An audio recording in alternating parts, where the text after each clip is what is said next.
Hi, everyone, and welcome to the Black Soul Music Experience Podcast.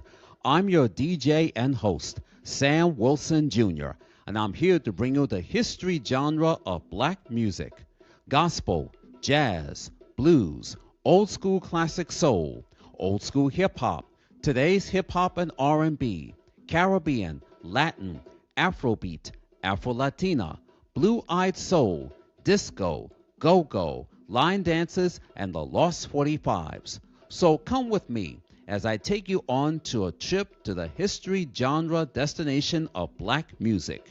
Right now on the Black Soul Music Experience Podcast.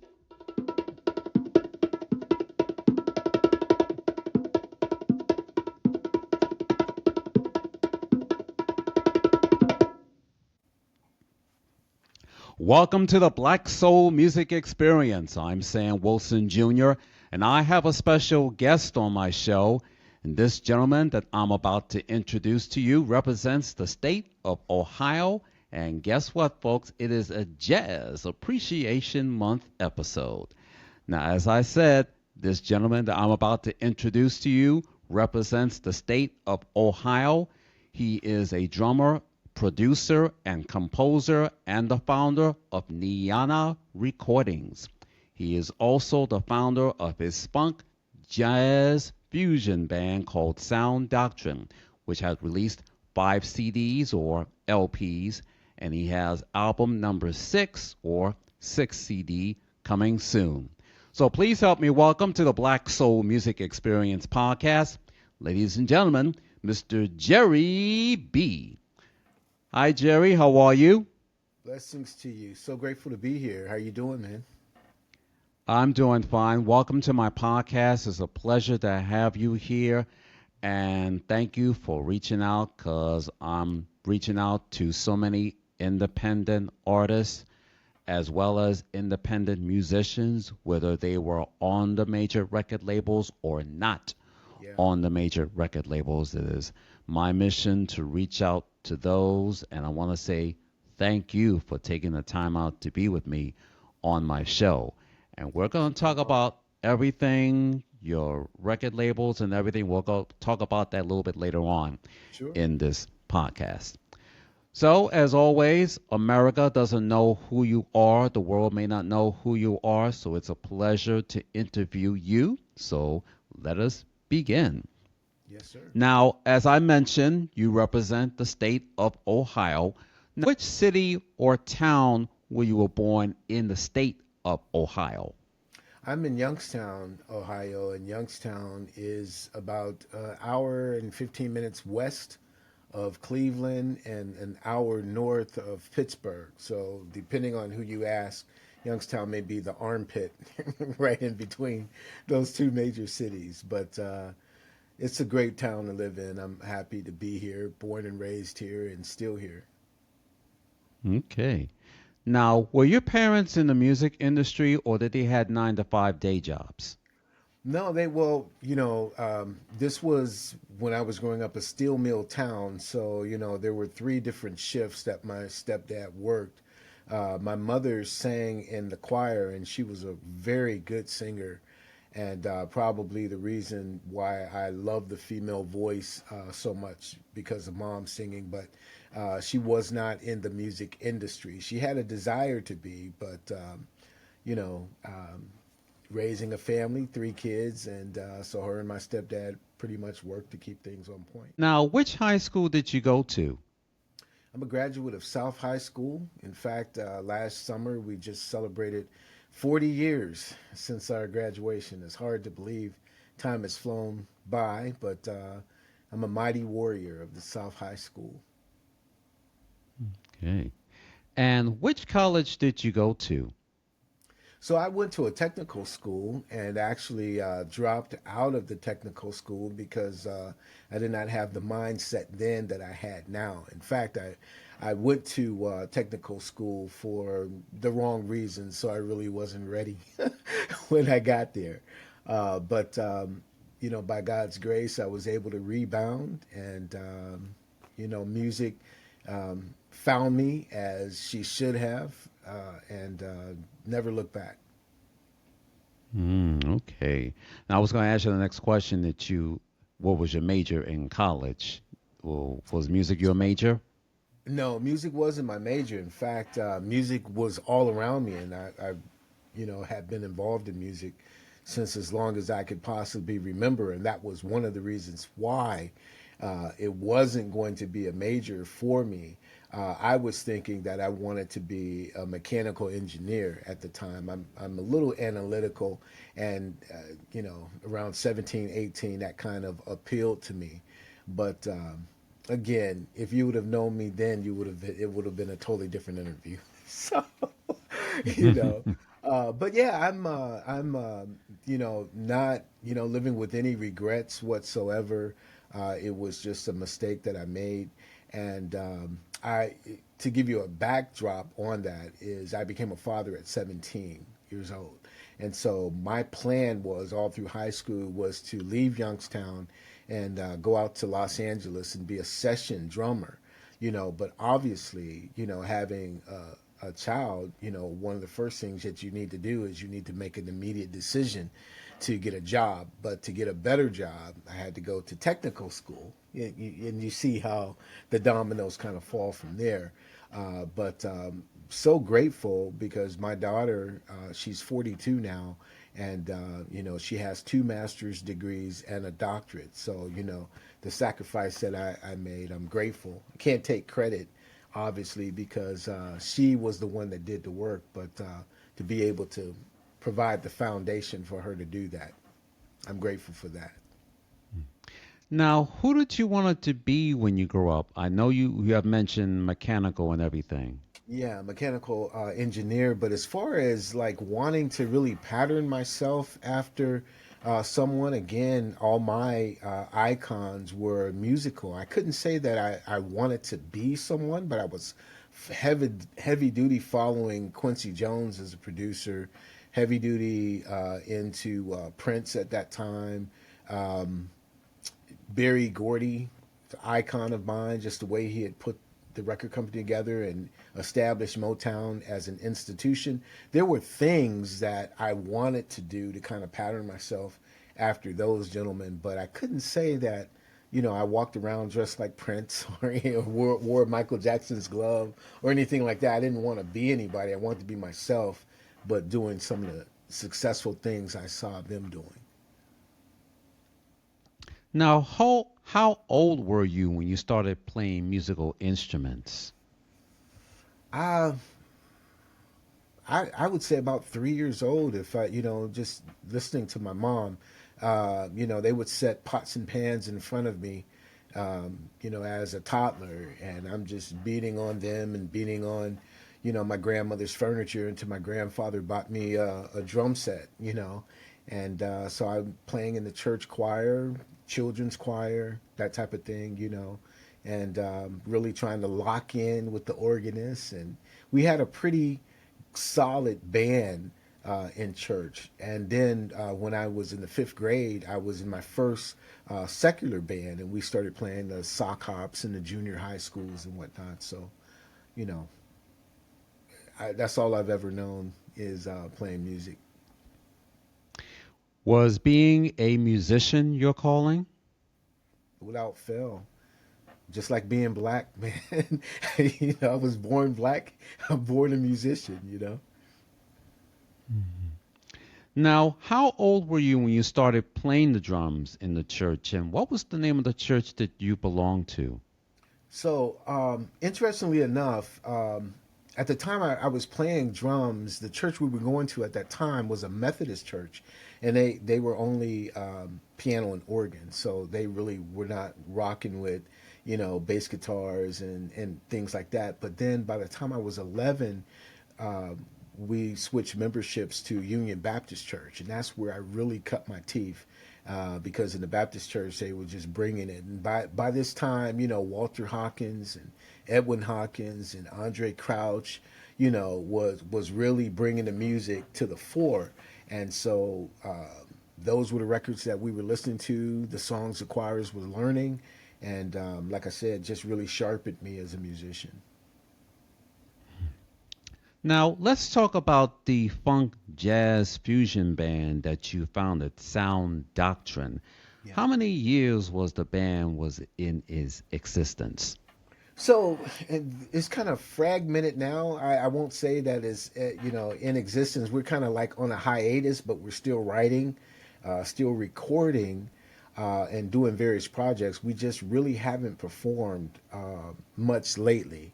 But we performed our first gig on January 12th, 2002 in Youngstown at the Northeastern Ohio Gospel Music Association. That was our very first gig.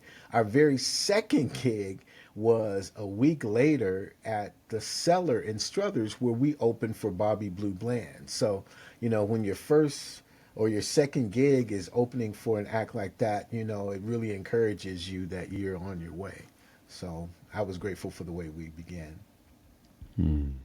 Now, talk about the record label that you founded, NIYANA NIYANA. Recordings. And what was Yeah. the format of that record label? Was it gospel, jazz, or blues, or all genres of black music? Well, pretty much. First, I'll need to say Nia Yana Recordings is named after my second and third daughter, Nia and Ayana. And I just took their names and smashed them together. And I began the label really as a format for Sound Doctrine, the music that we were doing. It wasn't until later that I began looking at it as an enterprise for other artists, and that didn't start until 2006. But when we put out our first CD, Sound Doctrine's first CD, we were doing it independently, so we needed a label, and I learned everything that I could about it. There, Diane Swart, Rappaport's How to Release and Sell Your Own Record. So I devoured that book and I put the label together, formed an LLC, and that's when we put it together. Now, fast forward to 2006, we had Jim Kokenauer, who was a keyboardist for um, Sound Doctrine, but he was doing adult contemporary instrumentals like Jim Winston, George Williams, very soft piano jazz. So that opened up an outlet for us. We were working with Gail and Angela Harris, and they were camera, I think. I hope you can still hear me. Okay, I don't know what I happened can there. hear you. Uh, I apologize for that. I don't know what happened. I'm still here. I still see you. Okay. Okay. Yeah, Okay. Well, with we can respect to still hear Gil and you. Angela, they were R&B soul, and we had an opportunity to record the Spirit of Truth Choir, so it just became kind of an outlet and a flow for independent music. We were not really looking at a particular genre or format that we were going to be directed toward. If it was good music, we wanted to record it and put it out.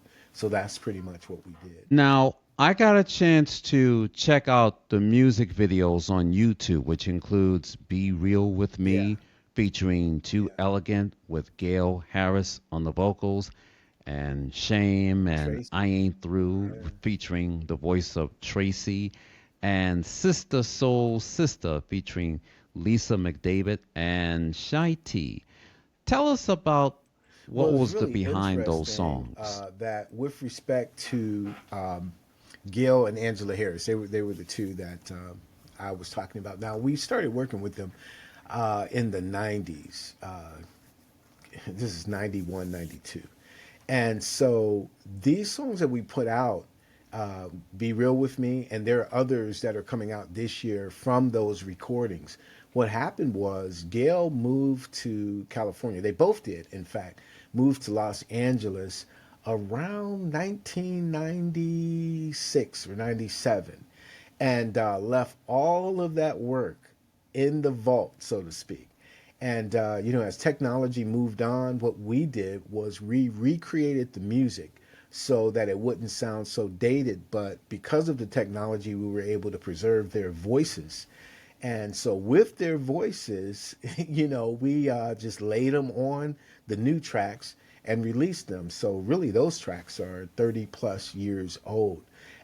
lyrics written mostly by Gail Harris and Robert Christian, Phil Moore, Cliff Barnes, the Sound Doctrine crew was just very hot on those tracks. And so I love that.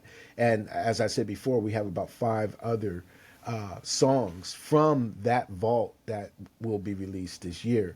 With respect to Lisa David McDavid, Lisa is now in Fort Wayne, Indiana, and she and I, it was around the same time that when I was really feeling my producer muscles back in the early 90s.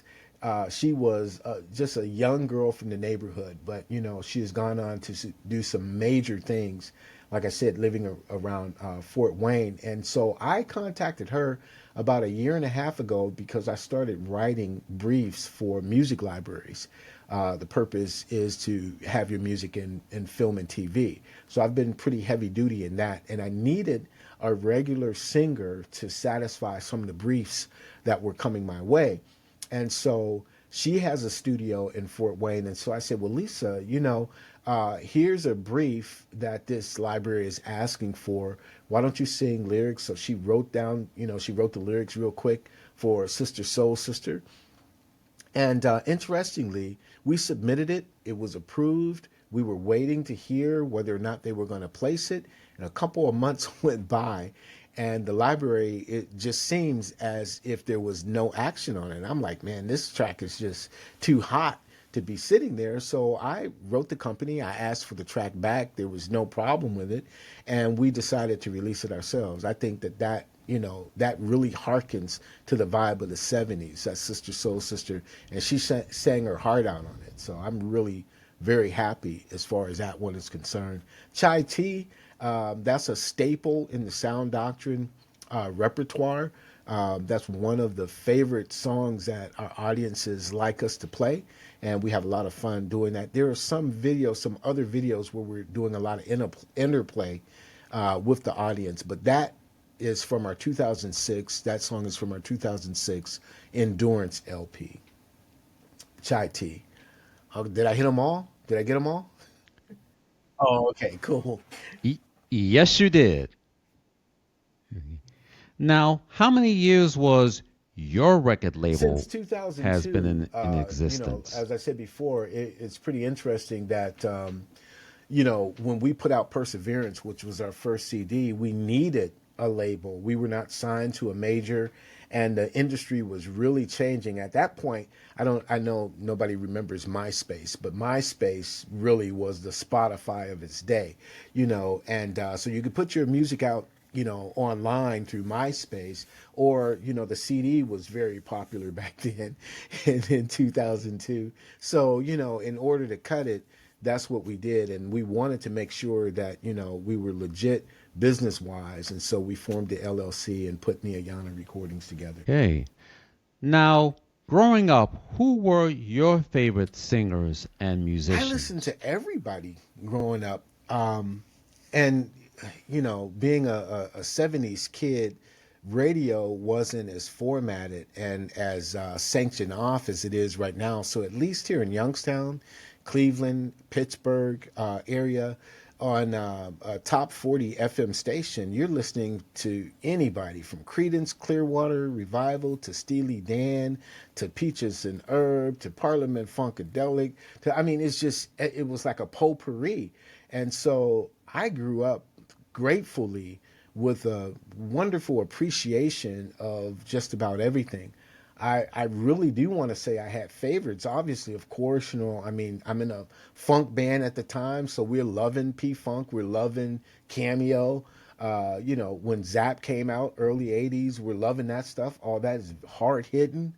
But with respect to Stevie Wonder, Minnie Riperton, Shaka Khan, and God bless us, in the last 72 hours, we've lost some icons. Jerry Butler, my good acquaintance. I can't call him a friend. We were not friends, but I've talked to him enough time. He's been on my podcast many times, and that's Chris Jasper from the Isley Brothers, Roberta Flack, Gwen McCrae. We've lost some heavy hitters, and I'm listening to all that stuff when I'm a kid growing up. I'm talking about You asked about earlier being a music major.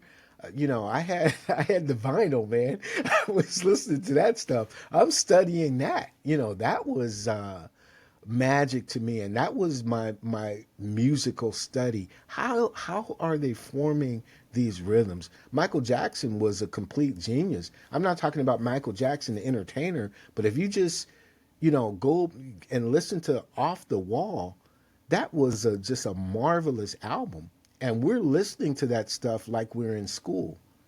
Quincy Jones, the way he's placing that. But then there's also, if you listen to What You Gonna Do For Me album, the Shaka Khan album, that's a work of art.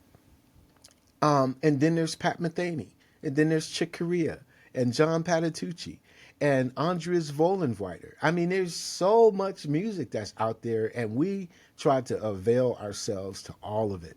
There was a lot of things going on in the Youngstown area, late 70s, early 80s, and especially in the early 90s when crack came in. And the one thing that we did to keep ourselves away from the nonsense was we stayed on our instruments. We stayed in the basement, playing our music, learning our craft. So we didn't need to be out there on the corner hustling. And so music really was a state that God used as a salvation for us guys physically. And we were the precursor. The band that I was in at the time was the precursor for what Sound Doctrine became. But all of the shows that we were playing and all of the people that we were listening to really molded us to be young men who had a better idea in mind than just hustling drugs, if that makes sense. Hmm. Wow. I was around when crack came along back in 1985, and I was surprised it came in your area, but crack came into Yeah. our area in the NYC everywhere, all the five boroughs everywhere. So it's like when we moved out of the Yeah. neighborhood, Yeah. crack moved in. So it was like that. And in order, just like you said, in order to keep the kids off the street, you have to Yes. get them constructive and to making sure that they can be the next musician in order to, Absolutely. keep them busy. So I'm very glad you brought that up. Now, who were your musical influences that had inspired you? I'm sorry, I was trying to fix the camera if possible. Because, all right, so who Oh, inspired okay. me? Again, it would be easy for me to go on a diatribe because, and I mean this wholeheartedly. I'm not trying to patronize anybody, but I was inspired by everyone. I was grateful for my stepfather. God bless him. With regard to his understanding my dream of wanting to succeed in music. So what he did was he made sure that he exposed me to every piece of music, and he was a army veteran, so he had traveled the world, and he would bring home Broadway albums like Hair, Jesus Christ Superstar. He'd bring home country albums like Conway Twitty, Loretta Lynn, Freddie Fender, Charlie Pride. All of that stuff was in our house. Of course, Stevie Wonder. Now, my mother, on the other hand, she's buying James Cleveland, Shirley Caesar, Mahalia Jackson. You know what I mean? My cousins, I would go over to my cousins, and they're vibing me to Herbie Hancock, Chick Corea, you know, Duke Ellington. It was just a wealth of music. So I was inspired, and I don't mean that as a blanket statement, Sam, but I was inspired by everybody. Like I said, I was listening, and my stepfather. So I'm down in the basement with my drums, and he says, "Well, why don't you practice to some of this? Why don't you learn the swing that Frank Sinatra's doing? Because you may get called in on a session, and you need to know, how to swing with this type of vibe." Or how to play with this type of musician. And he was absolutely right, because I found myself in some places. I'm not a good reader. I'm not a good drum reader at all. That's one of the things that I should have honed up, but I was playing so much that you just jump on the drums and boom, boom, you got your sticks or your brushes and you do your thing. Um, so, on one hand, I can say honestly, it really does prohibit you from getting a lot of the best paying gigs because, a lot of the top acts want you to be able to read. But, as far as working, I've never missed work because I couldn't read. Does that make sense? So who influenced me? I'm Yes. really honestly, I have to say I listened to it all. If I would just park my hat on someone, um, it would be Quincy Gordy, Berry Gordy, establishing Motown. There would never be another Motown. And a lot of people have put some production companies together, and from the Jimmy Jam and Terry Lewis to the Babyface and that whole thing. But it will never be another Motown where he just created a genre all of its own. Every single person and artist on Motown became an icon. Not one person missed it. Not one artist missed it. They were a hit making factory, but not just for the hits. The legacy of what Motown is, I think, should be honored for decades and decades and decades to come. Me growing up after my parents were divorced back in the summer of 1969 from the village of Harlem, I Mm-hmm. was moved to the Bronx. My late mother and my late older sister, and my late mother had a boyfriend coming out of Chicago that she Mm-hmm. never told me until 2009. After she got her a job at the hospital, she was dropping me Mm-hmm. off at every babysitter. She would drop me off at her sister's apartment, my maternal aunt in the Bronx. My late Aunt Kathleen would play gospel music all day. Everything from James Mm-hmm. Cleveland to Shirley Caesar to all of the gospel quartets and choirs. And then I'll be dropped off at my Yeah. maternal grandparents' apartment Yeah. in the Bronx, East 168th Street. My late grandfather was playing Motown. He was playing some Atlantic records. He would be My Lord. playing some Stax Oh yeah. records. Oh That yeah. includes Isaac Hayes. He had that LP Yeah. called Yeah. the Isaac Hayes Movement. When I saw that album cover, I was saying to myself, is Isaac Hayes swirling in a bowl of cream of wheat? And look at the back album cover. And I see him, is he cross eyed or blind? And he had that Right. suit Right. on, that black and white suit on. And then I opened up the cover. It was his Mm-hmm. trademark, Shades and Mm-hmm. Chains. That was his trademark. And then when I've been dropped off at my mom's friend's house, Oh we were man. listening to Philadelphia International. We had the OJs and Harold Melvin and the Blue Notes with Teddy Pendergrass and Billy Paul and the Three Degrees and the Oh yeah. house band MFSB. And then when my mom met my future stepfather, Mm-hmm. husband number two, I was Oh introduced to wow. Caribbean music. And before I met him, we moved back to the Bronx and we were in a two-family house on East 226th Street in Bronxwood Avenue. And there was some Jewish neighbors that lived upstairs. And after when they moved Mm-hmm. out, there was a black family moved in. And they were from Jamaica, West Indies. And I was Okay. introduced to some Caribbean music. It was Bob Marley and Byron Lee and Gregory Isaacs and then Ken Lazarus. Just to name a few, I was introduced to some Caribbean music, and then one of my mom's co-workers was Afro Latina, and we was into Latin music and everything. And when we got into some other Mm-hmm. music, as you mentioned country music, my late grandfather was listening to WHN. We had a country music station in the NYC, country music 24/7. Mm-hmm. So I was not into country music, Mm-hmm. never had listened to country music, but it was only Charlie. one brother Charlie from Pride. country Right. music, and Right. that was Charlie Pride. And then there were some other singers that came along during the 2000s, and there were some other singers that Mm-hmm. crossed over Mm-hmm. genres. You had Ray Yeah. Charles and the Pointer Yeah. Yeah. Sisters and Lionel Richie, and Uh-huh. then you had Kenny Rogers and Linda Ronstadt. All of those have Into yeah, crossed into country. over genres. So, like everything, same thing here. I was listening to all Mm-hmm. types of music Mm-hmm. except for heavy metal. I was watching Oh the yeah. American Bandstand, Oh yeah. Soul Train, the Midnight Special, and Solid Gold, and NBC Saturday Night Live, and then some other local shows across the local cities.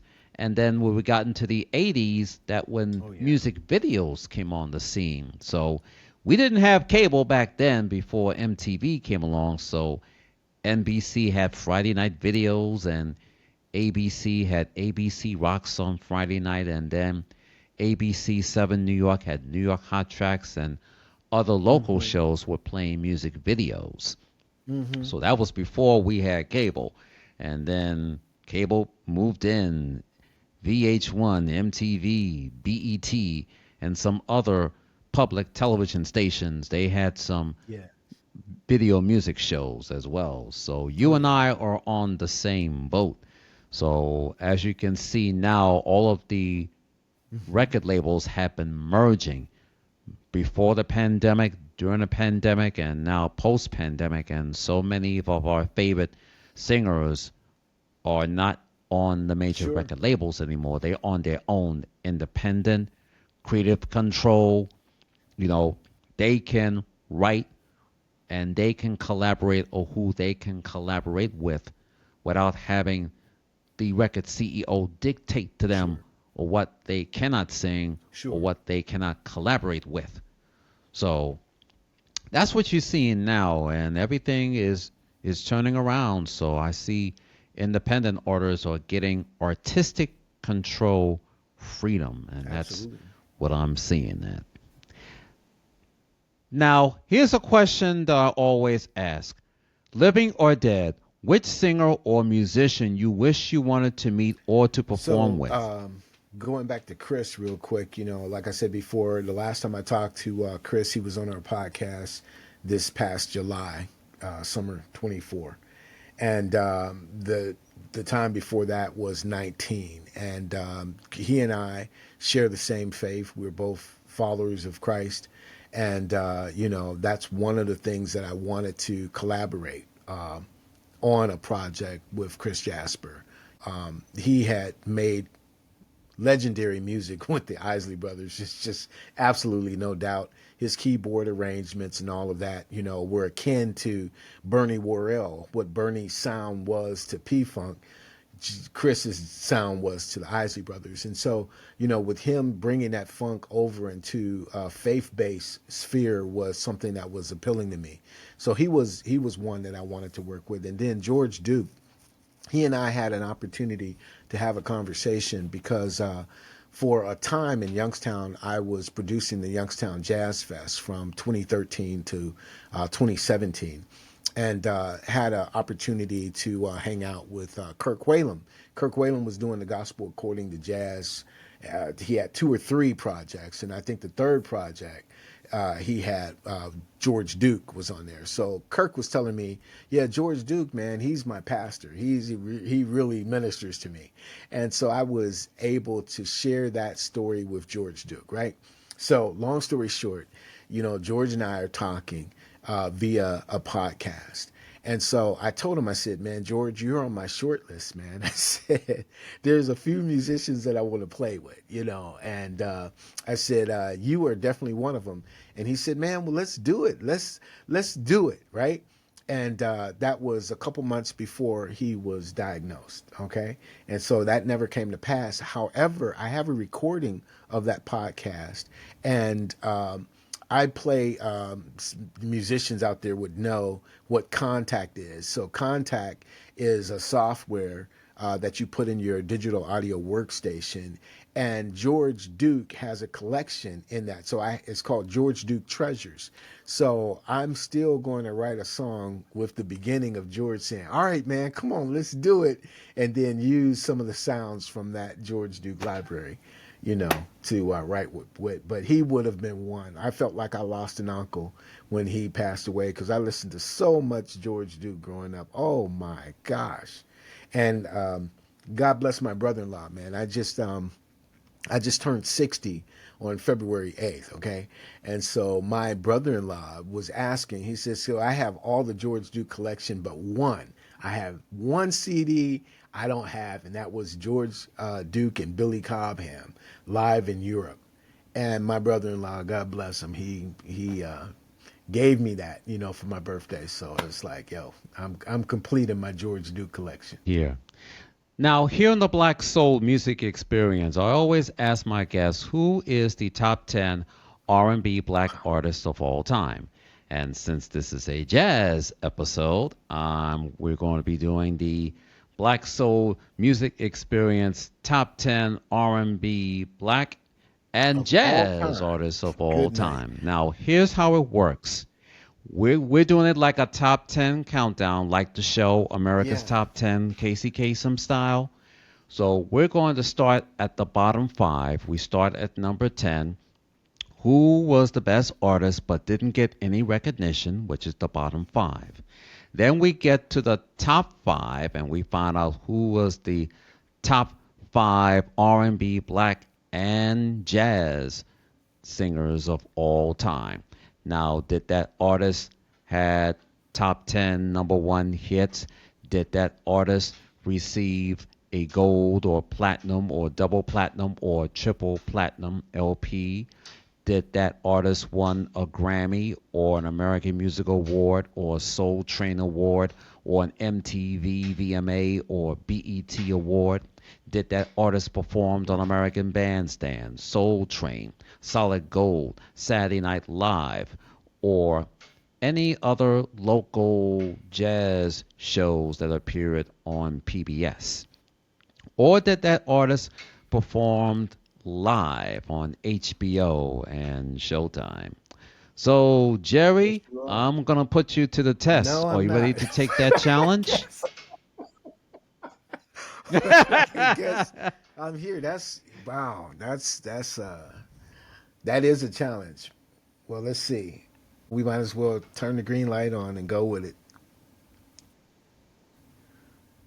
Okay. All right. Who should we put at number 10? You know, it's sad to say, man.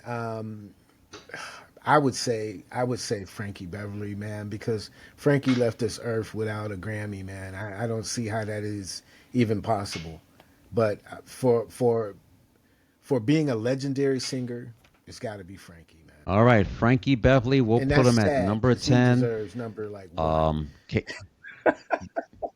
Yes, so we'll put Yeah, Frankie Beverly at number 10. One of the greats, lead singer, Maze featuring Frankie Beverly. They came on yeah, the scene back in the mid 70s. Before that, they were known as Raw Soul. They were yeah. discovered by the late Marvin Gaye.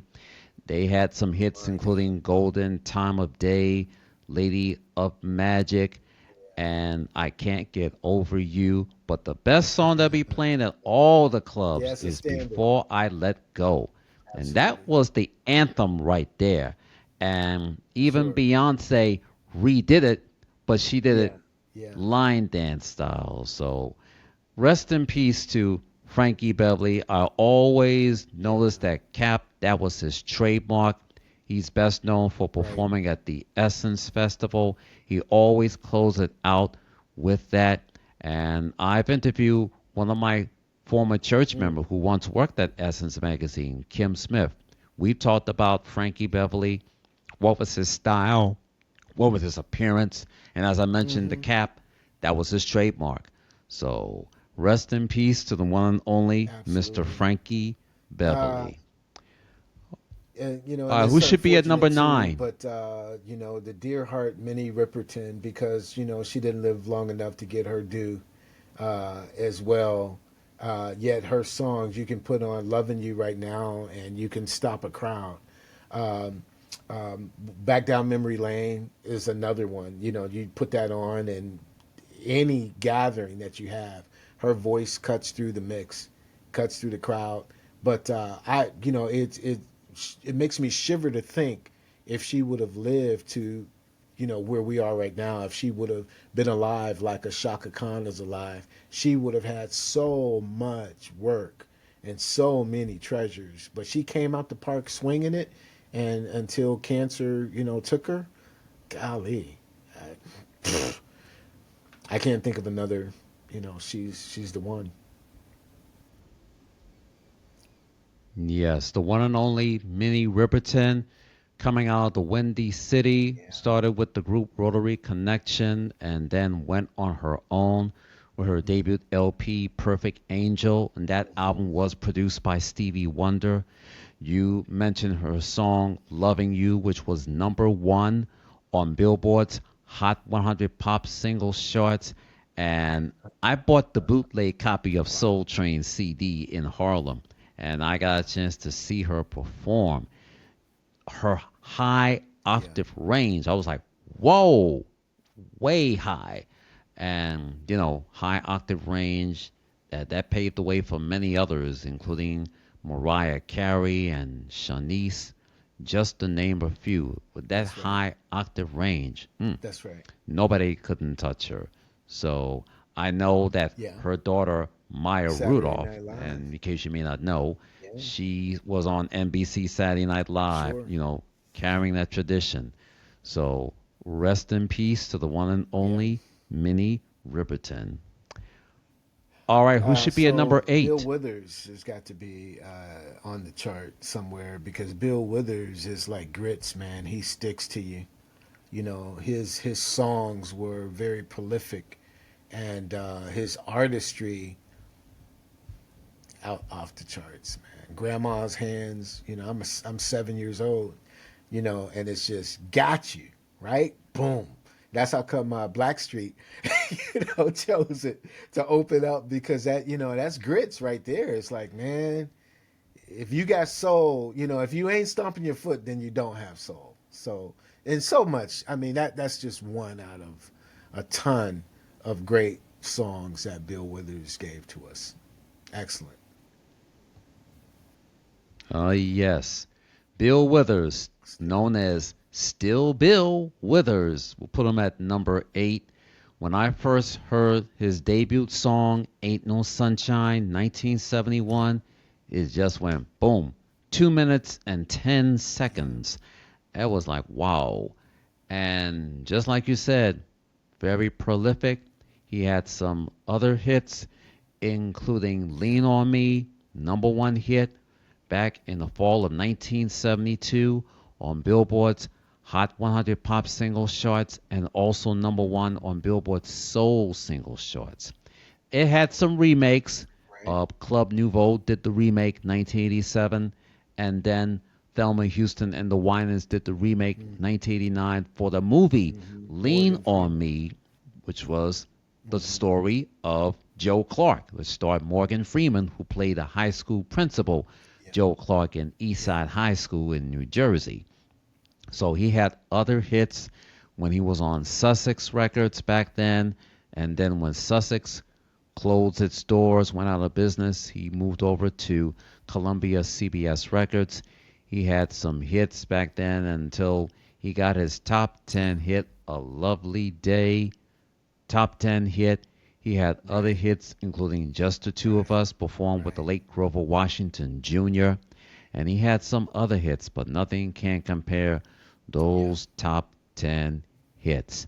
And yeah, Just the Two of Us was later sampled mm-hmm. by Will the Fresh Prince Smith and many other tunes. And yes, he won a Grammy Award for Best New Artist, 1971 song Ain't No Sunshine, and later was inducted into the Rock Yes, and Roll Hall of Fame. Yes, he performed some of those on Soul Train and Saturday Night Live, yeah, just to name a few. So rest in peace to the one and only Still absolutely. Bill Withers. All right, who should be at number Well, seven?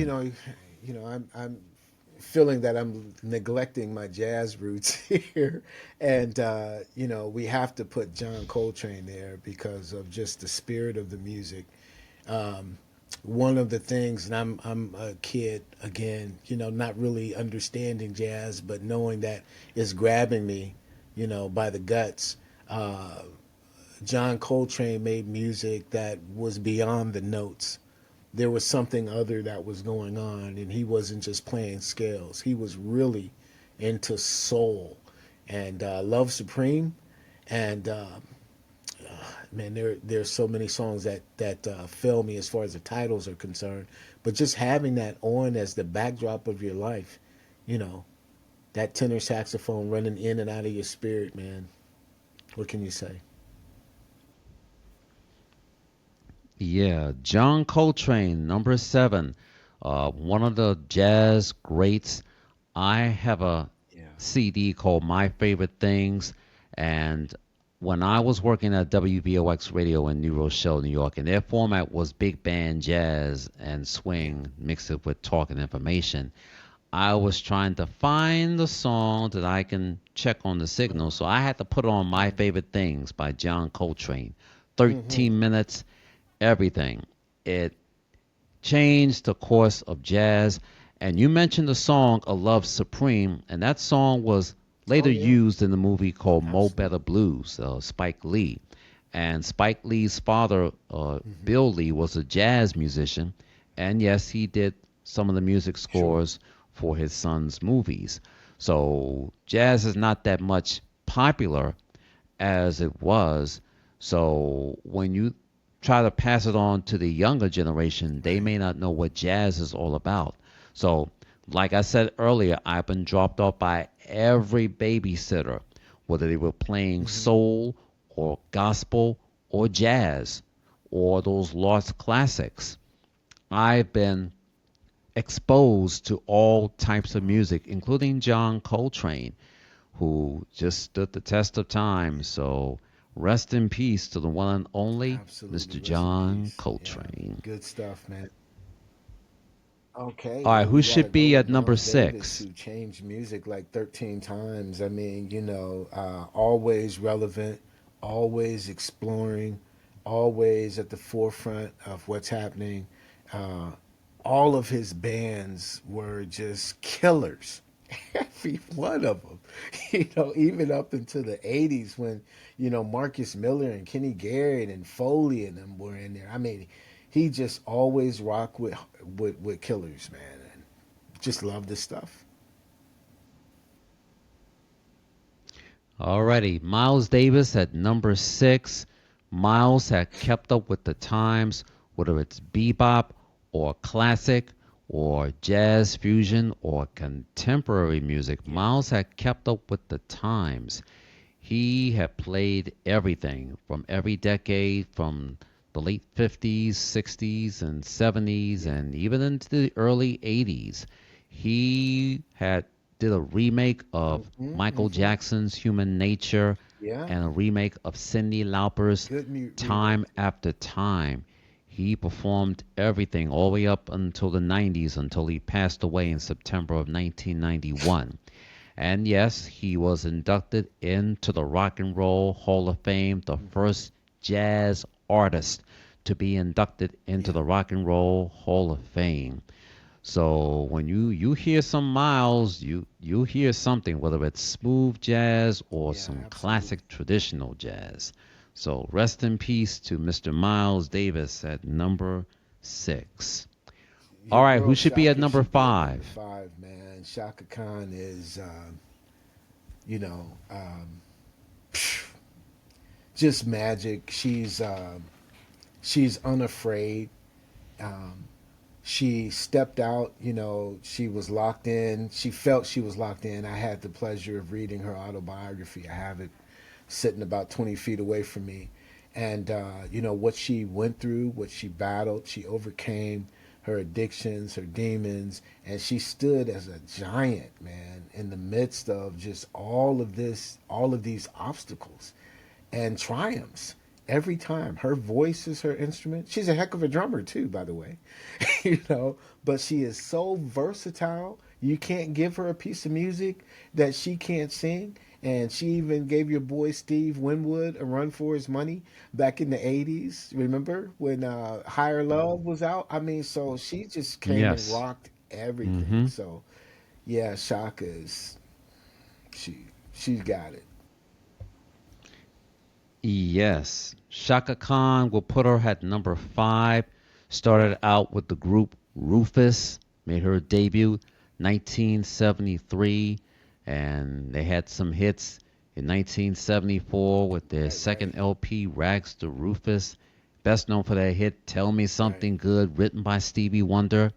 They won a Grammy Award for that song, and then other hits Those including were Once You Get monumental. Started, and Yeah. that was from the LP Rufus, and then another hit, self-titled LP Rufus featuring Shaka Khan with hits including Fool's Paradise and Sweet Thing. That song was later a Right. remake for Mary J. Blige, and then another album, uh, it was Ask Rufus.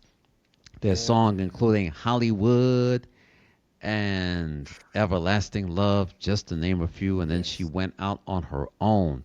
Had a string of hits, including I'm Every Mm-hmm. Woman, Papillon, My Funny You see what I Valentine. mean? The list goes on and on, just to name a few. And she just got inducted into the Rock and Roll Hall of Unbelievable. Fame Yeah. last year. So she got her dues. So we'll put Shaka Khan Yeah, at absolutely. number five. Well, your boy All right, who George should be Duke at number has to four? hit the number four because I'm into versatility, and just like Shaka Khan, I mean, there's nothing that George couldn't do. He who was the piano player he played with before breaking out with Frank Zappa? He left his band.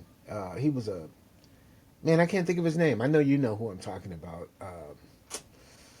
Ah, anyway, he was George Duke. You know, he started with this giant, of a jazz player, and he played piano for him. His name is going to come to me. I'm old, man. Forgive me. But then his work with Frank Zappa. I mean, just that adventure. And then he comes and he forms his own band. And just like Miles Davis before him, just all killers. Everybody's killing. Byron Miller on the bass.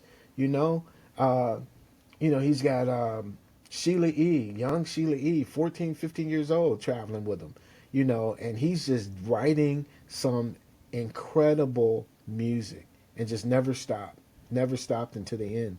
So I love George Duke, and I don't know if he's got his due. It was interesting to me how the mainstream media, treats certain artists when they pass away from here. And George left through the side door. Nobody really gave him a notice, and he has all of this incredible music. So yeah, I'm a little biased, but George. Alrighty.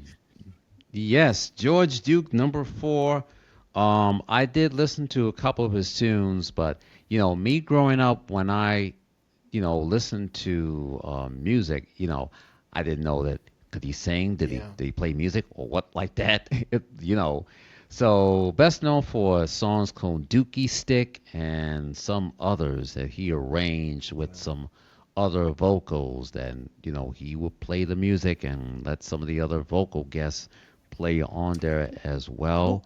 So rest in peace to one only contemporary jazz I think it artist, was Mr. Cannonball George Adderley. Duke at number Cannonball. four. That was who George Duke Cannonball started with, Adderley. I believe, if I'm not mistaken. Yeah, I think it was Cannonball, and he was a young Oh, pianist, okay. and Cannonball took him under his wing, and that's where he cut his teeth. So yeah, the versatility is just incredible. You know what I mean? Wow. Mm-hmm. Already. Your boy Ray Who Charles should be should at be number number three? three, man. I mean, come on, Ray. I mean, seriously, when you think about the consummate professional, right?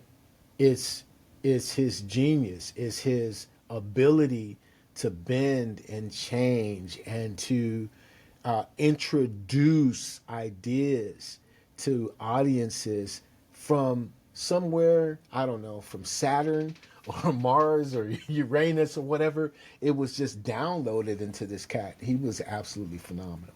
I love Ray Charles. I still have his CDs in my multiplayer CD player because it's just, he's going to give you his grits, man. He's going to give you his soul. And I think he should be three. All right, we'll put Ray Charles at number three. He is a Rock and Roll Hall of Fame inductee from the class of 1986. As I mentioned earlier, Ray Charles Absolutely. crossed all genres, whether it's soul, R&B, Yeah. jazz, blues, country. He Yeah. crossed all genres.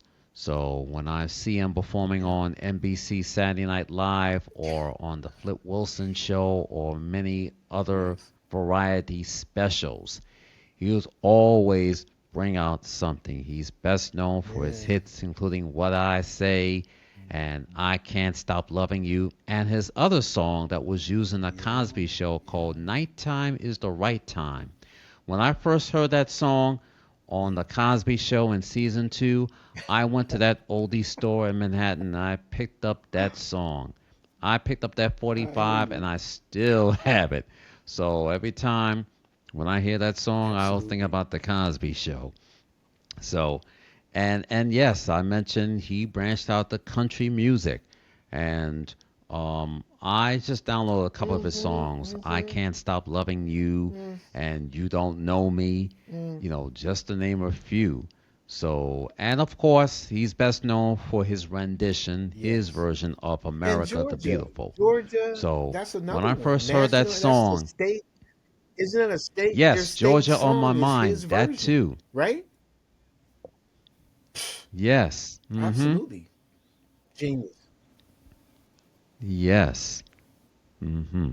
So, rest in peace to Mr. Ray Charles, and we'll put him at number How's my list doing so three. far? What do you think? All What do right, you who think? should Am be I at am number I batting a two? thousand with the list or what?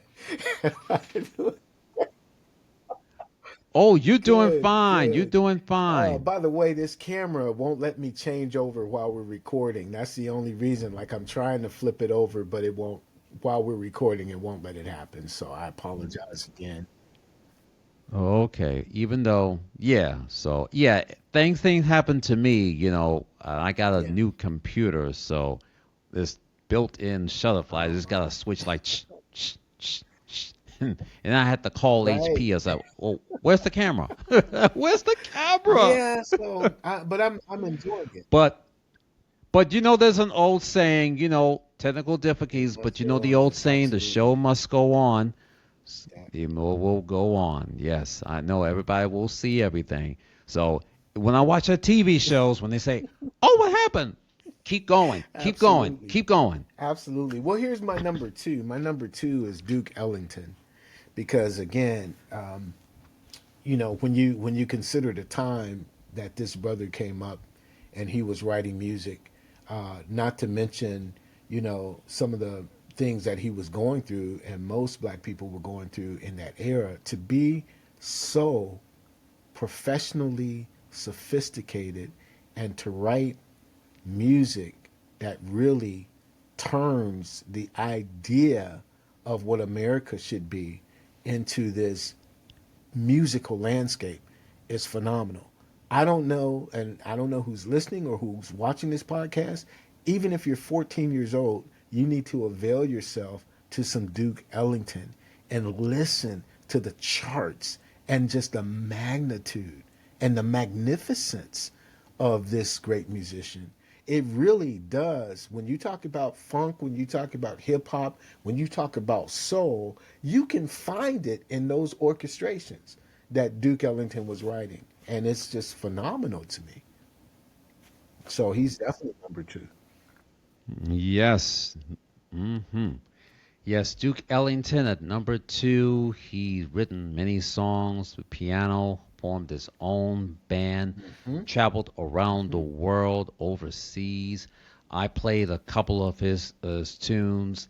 When I once worked at WVOX, I played a couple of his tunes. And even some of the Mm-hmm. songs that were from the Mm-hmm. movie Malcolm X, some of his songs Telling you. I played on there on the radio station as well during my shift. So, yes, one and only Duke Ellington will put him Yeah. at number two. Without All a right, who doubt. should be at number one? God bless him. He's still with us. The incredible Stevie Wonder. It's got to be number one. Yes, the one and Yeah. only Stevie Wonder. He had played it all when he first made it to Motown in 1963 with his debut Yep. song, Fingertips. He played That's right. everything. He played the harmonica. He would play the bongo. He would play the drums. He would even play the piano, everything. So he's been known Yeah. as the Wonder Man, genius. Yep. He will play everything. He'll all of his hits, including Uptight, Yester Me, Yester You, Yesterday, My Sharia Moore. And then we got into the Yeah. 70s with Signed, Sealed, Delivered, and Superstition, number one, back in Mm-hmm. January 1973. You Are Mm-hmm. the Sunshine of My Life, followed by You Haven't Done Nothing, I Wish, Isn't She Lovely, Come on. Master Blaster Jammin', and then Do I Do, I Just Yeah. Called to Say I Love You. The list goes on and on. He won it all. He won a Grammy, he won an American Music Award, he won an Oscar. He is inducted Yep. into the Rock and Roll Hall of Fame for the class of 1989. He is Yep. a Kennedy Center honoree for the class of 1999. He has done it all. Not only he Yep. sings, writes, produce, arrange. He is known for Oh his my. album Hotter Than July, which was dedicated to the late Mm-hmm. Dr. Martin Luther King Jr. Going to Congress to make Dr. Mm-hmm. King Day a national Happy holiday, and birthday. that's when he wrote That's that right. song, Happy Birthday, which was used Right. as That's for right. That's our right. birthday national anthems. So when we do our happy birthday, to say like That's we don't right. want that Come on with the happy birthday Stevie. song. We want the Stevie That's what Wonder happened just version. 2 weeks ago on my birthday. Don't nope. You got to sing the Stevie Wonder version. That's what has to happen. I can't remember the title right now, but the documentary that Questlove did on the concert in '69, the series of concerts right there in New York. Remember? Uh, what was the name of that? Oh Summer of yeah, Soul. yeah, it's the Summer of Soul. Yeah. That was the Now name of check the this out. documentary movie. And yes, that was at There we go. Marcus But Garvey check this Park out, in the man. village of Stevie Wonder Harlem. playing Shooby Dooby Hmm. Doo Da Day. All right, on that clavinet and that extended solo that he did. And he, at the time, he's 19 years old. Okay. Go back and check that out because he is showing right then and there. There's some greater things to come. And he's talking kind of behind the scenes while they're playing that footage, right? And he's talking about the fact that he is Hmm. considering what's next, right? And so we know because I have Barry Gordy's autobiography right behind me as well. And Barry Gordy's talking about Stevie's 21st birthday. So he's 19 at this Summer of Soul, 1969. He's thinking, I'm kind of locked into this, the fingerprints and the signs he'll delivered and whatnot. But you can hear in his solo that Superstition ain't out yet. Okay? But it's coming because you can hear him funking on that clavinet, right? So Barry Gordy tells the story in his autobiography about Stevie. They threw him a lavish 21st birthday party with all the bells and whistles. The very next day, Barry walks into his office and there's a letter of resignation from Stevie Wonder. He's going to leave the company unless they give him total creative control. Okay? Right? So Barry had, he's got a decision. He Hmm. makes the decision to give Stevie total control, and Music of My Mind, boom, comes out. And then fulfilling this first finale, boom, Inner Visions, boom. I mean, he just drops like, okay, best decision that Barry Gordy ever made. Yes, and just like you said, Stevie Wonder was, under Mm-hmm. Berry Gordy's umbrella, and then by the time he turned That's 21, right. he wanted creative control. He wanted to That's right. do what he wanted to do to make sure That's that correct. identify himself. So, That's right. same thing with Marvin Gaye. He had That's his right. own creative control. They want to do what they want to do, written, perform, arrange, and everything. And just like Marvin Gaye, when he had his What's Going On That's LP, right. Stevie Wonder followed. So then he's That's picking right. up where Marvin Gaye left off. So he's producing, arranging, Yep. singing, everything that he wanted to create himself, to Absolutely. identify himself, and saying, "This is me, this is who I am, and this is my music, and this is what Absolutely. I wanted to Yep. create for No everyone." doubt. So that was Stevie Wonder. So we'll put him at number one. So there we have it, the top 10 R&B, black, and jazz artists Hmm. of all time. Well, Jerry, thank you so much for being here on the Black Soul Music Experience podcast. It's been a pleasure talking with you, even though we saw you on the first beginning, but then we had the Yeah. cameras and everything, Yeah. but we kept rolling. So, as we always say, the show must go on. And thank you so much for taking the time It's out my to be with absolute me pleasure. on My my absolute show. pleasure. Please join me at SounDoctrine.com or the EntreMusician.com, which is ENTRE musician. So the Entree Musician. That's short for entrepreneurial musician. And you can check me out on Facebook, LinkedIn. Those are really the only two platforms I rock with. TikTok, I do a daily music question. So if you're a TikToker, you want to come on and do that. But I've written a book. You can go to Amazon and get my book, The Path of the Entree Musician. All of that can be picked up at either website, SounDoctrine.com or The Entree Musician. And Sam, man, it's been an absolute pleasure. I'm so honored that you reached out to me, man. Thank you very much for allowing me to hang out with you. You welcome. Download all the artists that we have talked about on this edition of the Black Soul Music Experience podcast. Visit iTunes.com, Spotify.com, or purchase a CD at Amazon.com. Make sure you follow Jere B. He's on Facebook, LinkedIn, and TikTok. And make sure you follow his website, Sound Nope, just Doctrine Musicians, sounddoctrine.com. I'm and sorry. also It's just pick up his book. sounddoctrine.com. And make sure there's one D. Sound Doctrine has Oh, okay. one D in it. If you Uh, go to the one with two D's, you're going to go to the wrong website. So sounddoctrine.com. All right. Thanks for correcting me. The website is That's correct. sounddoctrine.com. Just Hmm. remember there's only one D. There's SOUN That's and right. then the big capital D and then small Yes, sir. OCTRINE. That's Yes, sir. sounddoctrine.com. And make sure you pick up his book called The Path. No, The What's Path that? of the Entree Extreme Music? Musician.